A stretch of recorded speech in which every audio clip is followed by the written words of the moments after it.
ಸಿಕ್ಕಾಪಟ್ಟೆ ಬಿಸಿಲಿದೆ, ತಡೆಯೋಕ್ಕಾಗ್ತಿಲ್ಲ ಅಷ್ಟೊಂದು. ಸೊ ಈಗ ನೋಡಿ ಅಲ್ಲೇ ನಿಂತ್ಕೊಂಡು ನನ್ನಿಂದ ಈ ಮರದಲ್ಲಿ ನೋಡ್ತಾ ಇರೋಂಥ ತೊಟ್ಲುಗಳನ್ನು ನೋಡ್ಬೋದು. ಇದೇನೋ ಸುಮ್ಮನೆ ಇಲ್ಲಿ ಬಂದು ಕಟ್ಟಿಲ್ಲ, ಇದನ್ನು ಹರಕೆ ಹೊತ್ಕೊಂಡು ಬಂದು ಕಟ್ಟೋದು. ಯಾರ್ಯಾರಿಗೆ ಮಕ್ಕಳಾಗಿಲ್ಲ ಅವರೆಲ್ಲ ಬೇಗ ಮಕ್ಕಳಾಗಲಿ ಅಂತ ಹೇಳಿ ಒಂದು ನಂಬಿಕೆ ಇಟ್ಕೊಂಡು ಇಲ್ಲಿ ಬಂದು ತೊಟ್ಲು ಕಟ್ಟಿದ್ರೆ ಬೇಗ ಮಕ್ಕಳಾಗುತ್ತೆ ಅನ್ನೋಂಥವ್ರು ಇಲ್ಲಿ ಬಂದು ಈ ತೊಟ್ಲನ್ನು ಕಟ್ತಾರೆ.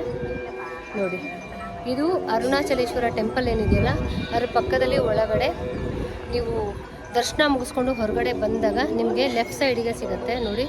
ಅದ್ರ ಪಕ್ಕದಲ್ಲೇ ಈ 1000 ಕಂಬಗಳ ಮಂಟಪ ಕೂಡ ಇದೆ. 1000 ಕಂಬ ಅಂದರೆ ಒಂದೇ ಕಡೆ ಇಲ್ಲ, ಫುಲ್ ಇಡೀ ಟೆಂಪಲ್ನ ಇದು ಸುತ್ತುವರೆದಿದೆ. ಹೇಗಿದೆ ನೋಡಿ. ನೀವು ಬಂದರೆ ಇಲ್ಲಿ ತೊಟ್ಲುಗಳನ್ನು ಕಟ್ಬೋದು. ಜೊತೆಗಿಂದೆ ಗೋಪುರ ಕಾಣ್ತಾ ಇದೆಯಾ, ಸಕ್ಕದಾಗಿದೆ. ರಾತ್ರಿ ಬಂದಿದೆ, ಇದೆಲ್ಲ ತೋರ್ಸೋಕ್ಕಾಗಿರಲಿಲ್ಲ. ಈಗ ನೋಡಿ ಚೆನ್ನಾಗಿದೆ.